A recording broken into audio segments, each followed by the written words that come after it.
मटियारी मां ख़बर शामिल क्यों था। अज़ीज़ गुल ख़ैबर जी रिपोर्ट मुताबिक त सिंधी अदबी संगत शाखा सिंध जो मरकज़ी जनरल सेक्रेटरी डॉक्टर मुश्ताक उल सिंधी अदबी संगत शाखा मटियारी जो दौरो कियो। उन मौके ते मशहूर ड्रामा राइटर शायर आगा ज़फ़र ऐं सिंध धरती जो सुरीलो रागी ऐं सिंधी अदबी संगत शाखा हैदराबाद जो राब्ता सेक्रेटरी अनू सोलंकी साण से गॾु आहे। सिंधी अदबी संगत शाखा मटियारी जे सॼे सथ सिंधी अदबी संगत ज़िला मटियारी जे राब्ता सेक्रेटरी सैयद इमदाद अली शाह नामियार शायर अदीब उदास सोलंकी मटियारी शहर जे अदीबन शायरन सहाफ़िन ऐं उस्तादन मोहतरम डॉक्टर मुश्ताक फुल जो शानदार आदर भाग्यो खेनि हिकु पुरवकार आजियाणो ॾिनो वियो।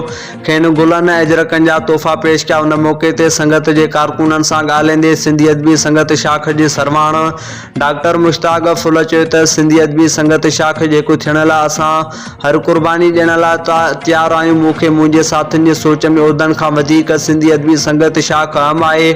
सिंध जे मशहूर अलमी अदबी घराणे जे अहम शख्सियतन सजादा नशीन बेहतरीन शायरनि कास जे चेयरमैन पीर गुलाम मुजिदता सरहंदी मशहूर शायर पीर बहार सरहंदी जन जे पारां सिंधी अदबी संगत शाख के हिकु ॾिसण वारी ख्वाहिश जो एतराम कंदे संदसि पारां संगत के हिकु करण वारी हर तजवीज़ ऐं कोशिश जी आजियां कंदासीं। असां नफ़रतूं वधाइण बदिरां सिंधी ॿोली अदब सकाफ़त ऐं पंहिंजी धरती लाइ पंहिंजो किरदारु अदा कंदासीं। उन मौके ते सिंधी अदबी संगत शाख मटियारी जो जनरल सेक्रेटरी ख़्याल कतरी नाचीज़ मेमण अयाज़ सिंधी मज़हर मेमण असलम मेमण मोहम्मद रफ़ीक सुमरो अब्दुल रज़ाक मेमण सोराब खान बाटी सहाफ़ी मोहम्मद सिद्दीक जहेज ऐं ॿिया पिणु मौजूदु आहे।